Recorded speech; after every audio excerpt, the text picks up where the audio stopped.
पण काही विशेष डार्क सर्कल असतात ते म्हणजे लोकांच्या काखेमध्ये असतात किंवा जांघेमध्ये असतात आणि त्याच्याकडे पण आजकाल ब्युटी इंडस्ट्रीचं खूप लक्ष आहे आणि त्याच्यासाठी पण वेगवेगळे प्रॉडक्ट्स असतात.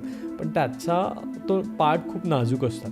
मग तिथे प्रॉडक्ट वापरताना पण किंवा तिथे काही आयुर्वेदिक प्रॉडक्ट्स आहेत का जे ॲक्च्युली युजफुल आहेत? एकतर ना हे हार्मोनल चेंजेसमुळे होतं किंवा फंगल इन्फेक्शनमुळे होतं, दोन गोष्टी. आजकाल फंगल इन्फेक्शन पण खूप कॉमन आहे. खूप घाम येतो वारंवार किंवा खूप AC मध्ये बसल्यामुळे स्किन ड्राय होते, पाणी कमी पिल्यामुळे स्किन ड्राय होते किंवा एकमेकांचे टॉवेल साबण वापरल्यामुळे फंगल इन्फेक्शन्स होतात. अशी बरीच कारणं आहेत फंगल इन्फेक्शनसाठी. त्याच्यामुळे विशेष करून हा काखांमध्ये किंवा जांघांमध्ये येणारा काळपटपणा असतो. म्हणून आधी तर ते फंगल इन्फेक्शन डॉक्टरांच्या सल्ल्यानेच ट्रीट करा, त्याच्यासाठी घरगुती उपाय करू नका. हा पहिला सल्ला. दुसरं, जर हार्मोनल गोष्टींमुळे आले असतील तर त्याच्यासाठी पण तुम्हाला डॉक्टरांचा सल्ला हवा.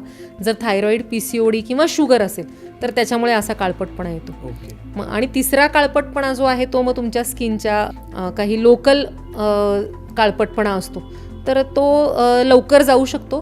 त्यासाठी बरेच जण वॅक्स किंवा काही काय म्हणायचं त्याला पिलिंग टाईपचे ॲसिड्स वापरतात, ज्यामुळे तो काळपटपणा कमी होईल.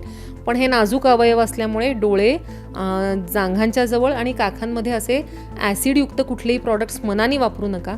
मी तर म्हणेन त्यासाठी डॉक्टरांचा सल्ला घेणंच आवश्यक आहे आणि पोटातनं औषधं घेणं जास्त आवश्यक आहे.